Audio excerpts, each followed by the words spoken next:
Hi everyone, welcome back to Database Solution. I hope you're doing very well.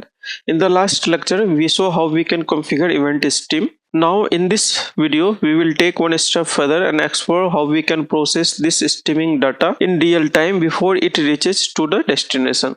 So let's jump in. Let me click here edit to edit this previous streaming configuration.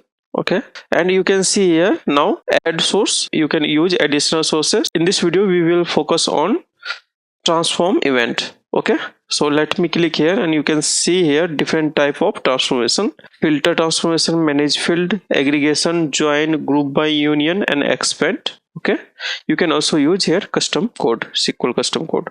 So in this video we will learn here manage field. So manage field is used when we process or operation like grouping or aggregation. The schema of a data might be changed, so we need to ensure our destination schema reflected these changes too. If our destination table already exists, we need to adjust it. Otherwise, we can manage the field directly by selecting the manage field option. From here we can easily drag and drop. So let me add here manage field. Okay, let me close now.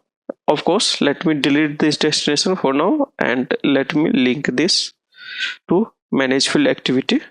Okay, so let's look how we can add field. So let me click here this pencil icon. Okay, and you can see here you can name this activity as a manage field, and let me add field here.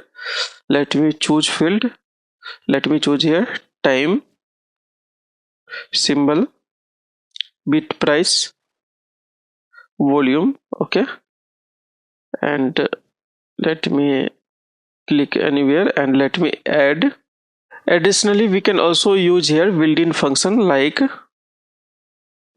let me click here and you can use here built-in function like date time, built-in string function, or built-in mathematical function.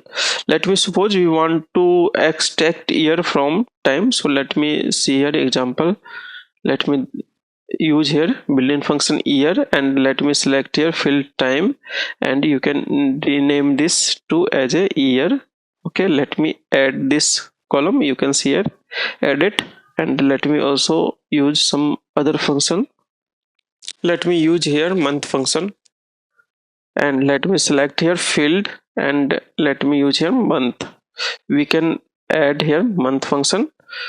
Okay, we can also use here additional built-in function like a string function.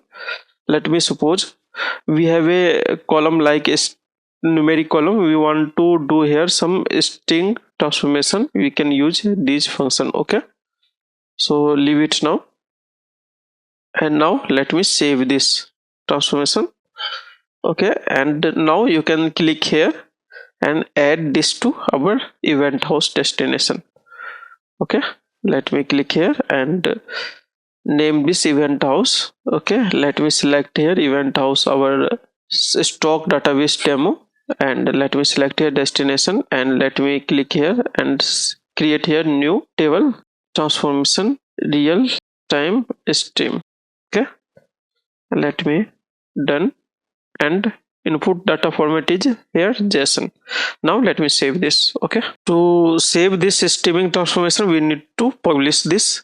Okay, so click here and committing our transformation successfully published. Okay, you can see all these transformation reaches data only selected here, selected field to destination table. Let me show you. Let me open this stock database. Okay, so let me refresh. So now our event stream is set up, and you can see here our table is reflected here in our event house database. Okay, and we selected here only our desired column. Okay, and you can also see here month and year data and ingested date time. So that's it for this session. We learn how we can configure event processing and apply transformation, also preview our live data streaming. So in the next lecture we will see the action in real-time dashboard. Okay, so if you found this video helpful, don't forget to like, share and subscribe. See you in the next video. Thank you for watching. Have a nice day.